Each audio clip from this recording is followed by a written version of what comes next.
Kritika, Srinivasan, Managing Editor of Isentia, George Alexander Hayden, Chief Executive Officer of Mobilosoft, and Kabir Chowdhury, Regional Director of Asia Pacific of MNC Saatchi Mobile. We're going to go back to back to back. So I want to go ahead and invite Kritika and Kate to come on stage. Kritika is going to talk to us about the cost of content. I'm very excited about this seminar. Something that if you do any kind of social media management, etc., or content creation, you know how expensive it can be. You shoot a lot of stuff and it all goes to waste. So I'm very excited about this. So Kritika, we're going to let you take it away. And here is the clicker for you. It's all yours. Thank you. So today we're going to be having a panel discussion on the real cost of content. So which means we're going to be focusing on content waste. Now content waste is very real, as a lot of marketers have found.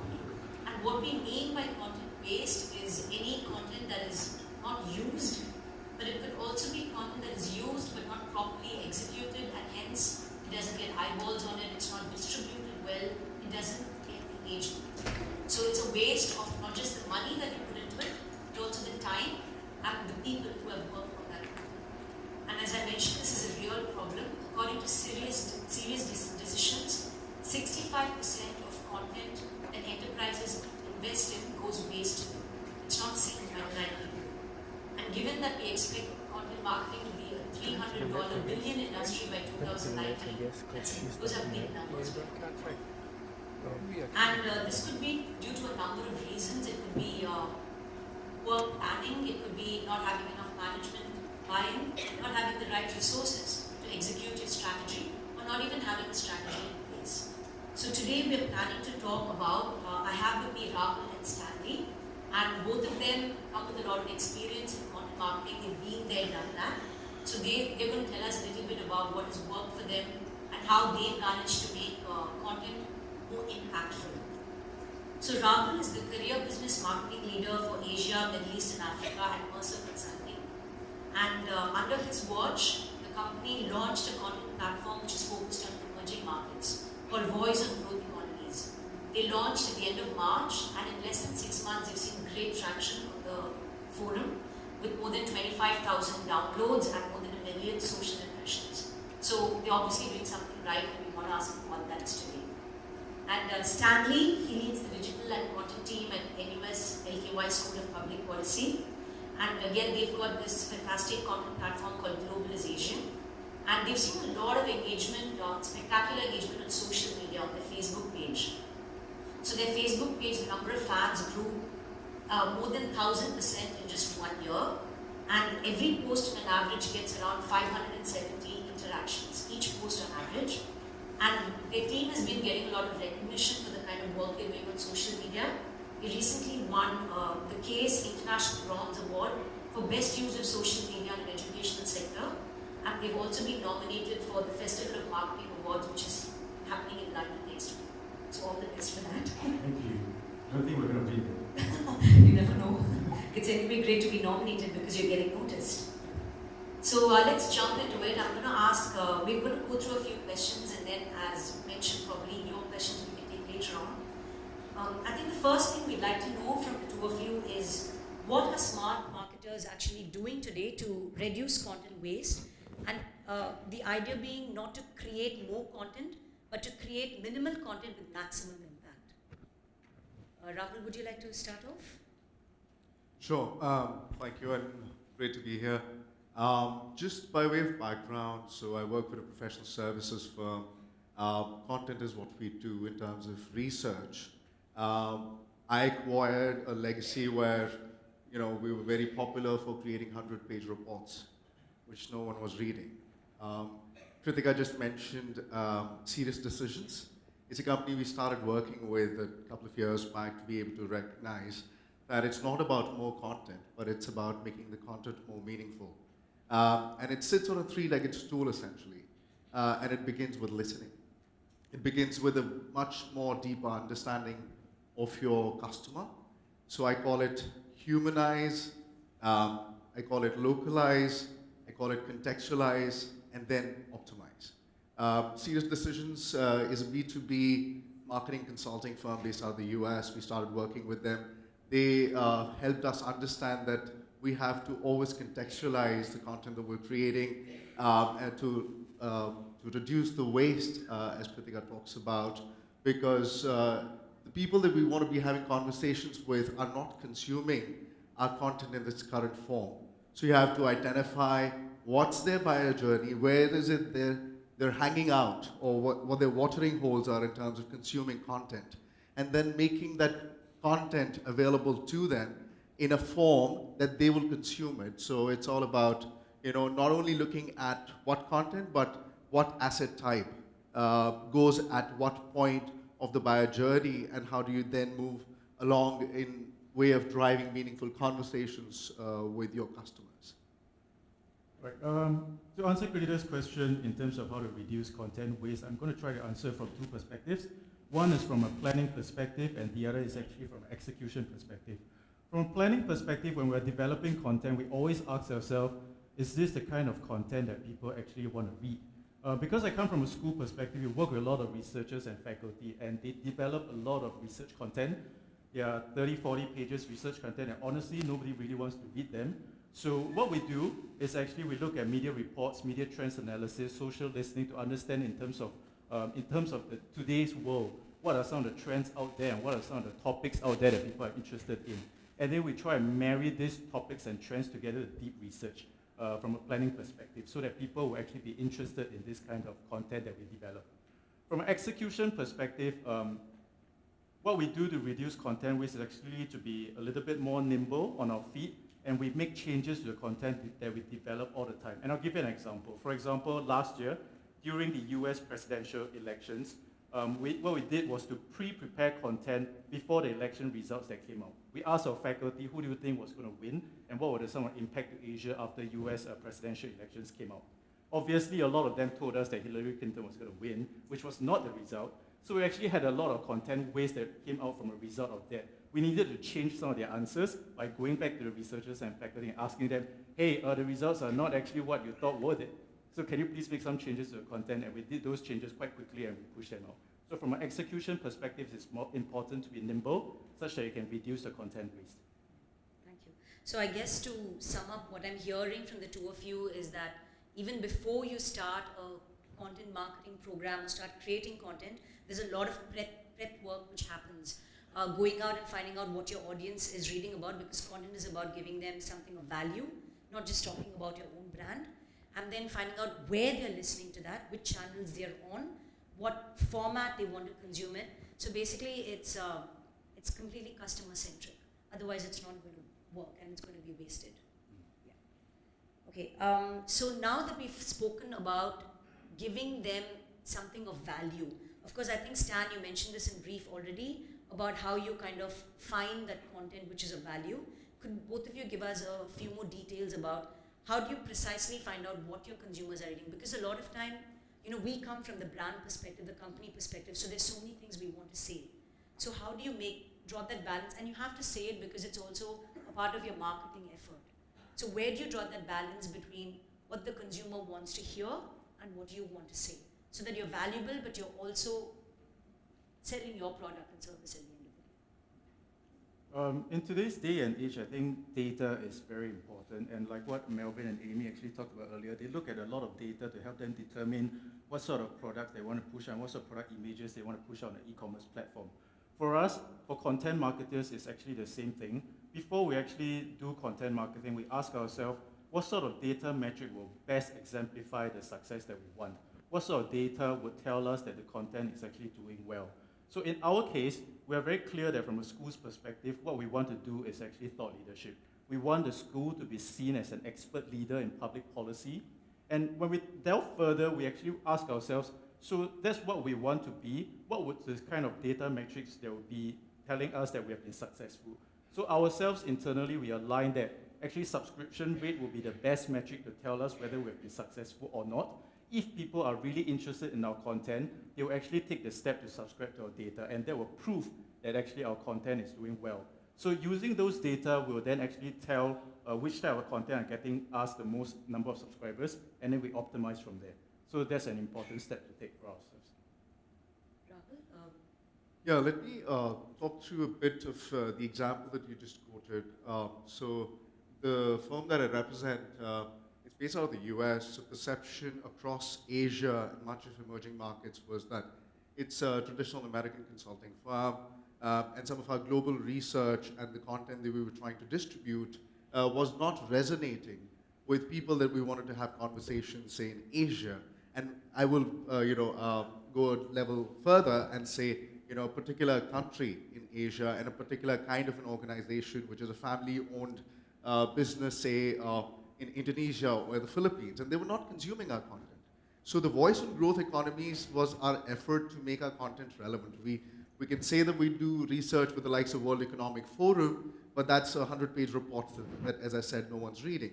So we began with deep listening, essentially being able to understand how is it that we can contextualize the content that we're producing for these people. And having done that, we recognize that everything has to be centered around making them feel smarter about themselves after they consume our content. So it's not about us. It's not about what we want to be able to say. And for us, success metric, we're obviously a for-profit consulting firm, is how many inquiries do we get at the end of the day by way of leads. People are interested in the content and say, hey, this is an interesting piece of research. Tell me more. How can you help me create this kind of a transformation within my organization? And so we actually identified what is the kind of copy or what is the kind of asset type, whether it's an infographic, whether it's a video snippet, whether it's an executive summary of a long-form report, whether it's a very, very simple cue card. What is it that is going to work for this kind of a customer we want to talk to in a Philippines or in Indonesia or a China, and multiple translations, being able to localize simultaneously and create buzz across channels. So, use traditional PR and a combination of all the social channels available to us to amplify the content at the same time rather than do it piecemeal. So it has to be thought through. So again, I think what I'm hearing from the two of you is that it's very heartening because both of you seem to say that move away from vanity metrics and focus on business metrics. I think initially when content marketing started, a lot of people more focused on how many likes you get, how many shares you get and things, but now people focus more on what value is it bringing to me. Am I getting conversions? Am I getting subscribers? Because at the end of the day, it is marketing and that's what we're looking at. And I'm guessing, that leads me to my next question, I'm guessing these business metrics also go a long way when you're trying to get management buy-in. Because I think a lot of marketers here would agree that one of the biggest barriers to a lot of marketing comes, when you try to internally convince the management that you want to invest in something like content marketing. Because let's face it, content marketing is a long-term play. You're not going to see results in 1 month, 2 months, or even 6 months. It's going to take a year at least. So what has your experience been in, getting people to fall in with your ideas and to believe in the power of content marketing? Stanley. Well, internally in the marketing team, we always ask ourselves these two words: so what? So what if you have a lot of likes? So what if you have a lot of comments? So what if you have a lot of shares? What does it actually mean from a business perspective? Because at the end of the day, this is what management cares about. They care about profit and losses. They care about how much business you can bring in. So we need to keep asking ourselves, so what if we're pushing out this content? So what if you're getting a lot of likes? So what if you're getting a lot of shares? What does it really mean? And try to articulate that clearly for our management. When we go to management, what I've also learned is that when we go to them with big plans and asking for big amounts of budget, it's never going to work. They will be skeptical. They'll ask you a lot of questions. So what have worked for us very well is that we go small, we do pilot tests. Okay, give us 3 months, invest in X amount of money, it's only going to cost you so much, and this is the amount of success that we're going to get for you. If we are able to prove that, then let's move on to the next stage. I think that's important to get in terms of getting management's buy-in. The other thing that we are also quite good at, I guess, is also understanding what makes management tick. From a school's perspective, because we work with a lot of faculty members who are actually part of the management team, we know that they are very excited and interested in media mentions. Whenever they see their names in newspaper reports or they are getting calls to be interviewed, they get super excited. So we use that as a lever to try and push them to tell them that, hey, it's because of content marketing that we did X, Y, Z. That's why you're getting these media interviews and media reports, and hence, you should believe in us, we should do more, and you will get more. So it's understanding what your management likes and understanding what makes them tick in getting the buy-in that you want.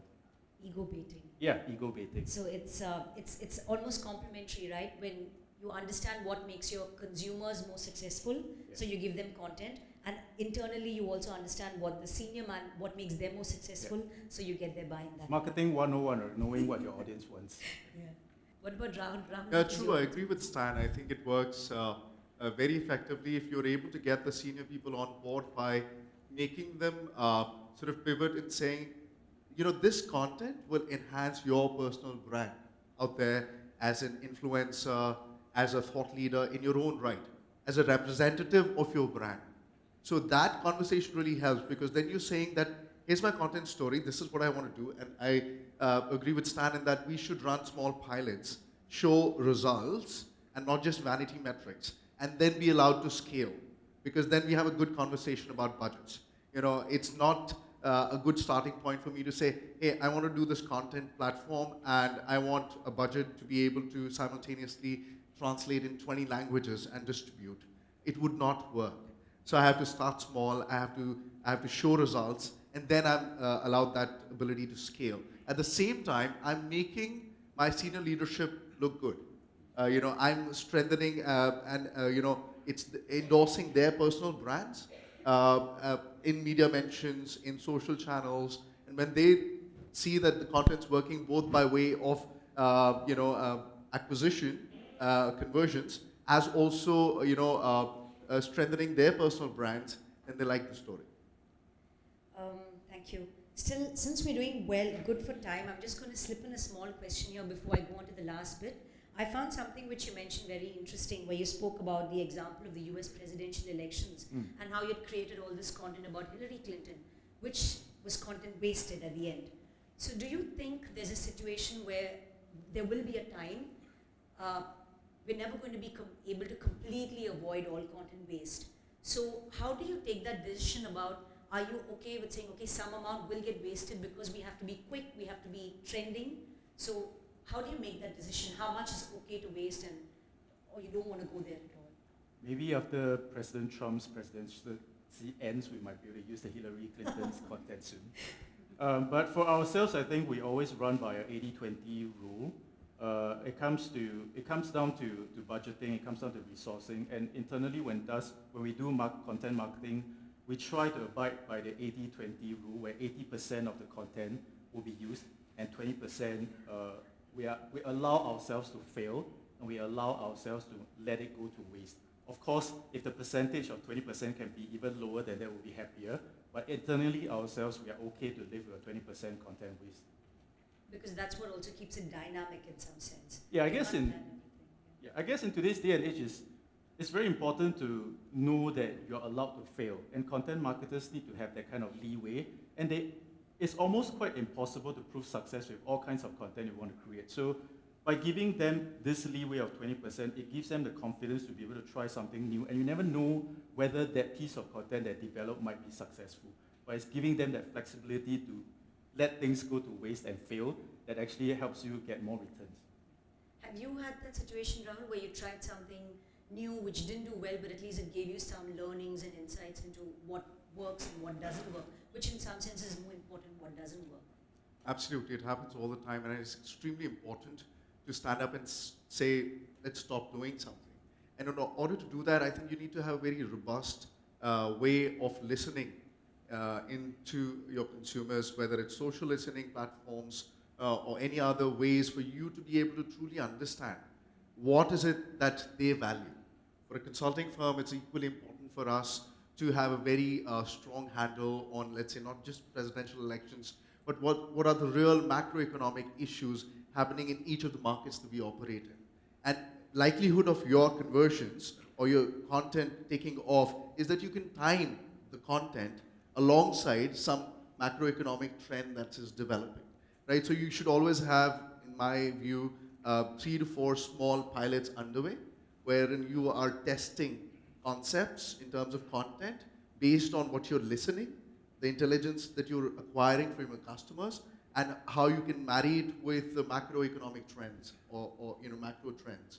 And some of which, if timed correctly, will take off. Some of it will fail, which is okay.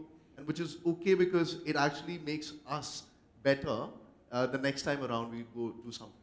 And I guess if it's a deliberate, planned process, then it's not so much content waste, it's rather more a trial and error strategy. Content waste is when it's not thought through and it's just done for the sake of creating content. That's where the difference comes in. So the final thing which I would like to ask you is, a lot of people nowadays are arguing about which is better. Is it marketing technology or ad tech? So what do you feel? Because a lot of companies are doing, traditionally they were doing more of ad tech. Now they're moving more into martech through your EDMs, through more customized, targeted marketing communications. Have you had experience in working with both? What do you feel is more effective? Do you think that martech would go a long way in cutting this content waste that we're talking about? Rahul, you want to? So my personal view is martech and go the, even before I go to paid, I look at my owned and earned sort of share of voice, and that's what we try and create. We work with sort of conservative budgets, so ad tech is not always feasible for us. So I think martech allows us, the entire stack allows us to be a lot more nimble, a lot more flexible with our approach to content. There are automated sort of nurturing, streams that can be deployed with regards to content in terms of what's working and what not, and being able to make the tweaks real time to make it personalized, make it meaningful, and contextualize the conversations that are going out there. So, and I have personally not experienced enough in terms of how ad tech would work, but I would say I would only deploy the paid if my content were sort of being able to seed on its own and is getting amplified across earned media. Is that stage that I would look to deploy paid, not before that. I agree completely, Rahul. I think both EdTech and MarTech will help in terms of reducing content waste simply by optimization, right? But I agree with Rahul because I have a slight preference over MarTech because the access to the data that we have can be faster and quicker because it's your own platform, it's your own media channels that you are controlling. Access to the data is faster in a sense. So in order for us to do optimization, it's very quick.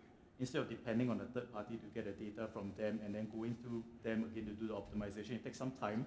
And sometimes those few hours of time, the moment will have been lost. And in content marketing, timing is so important.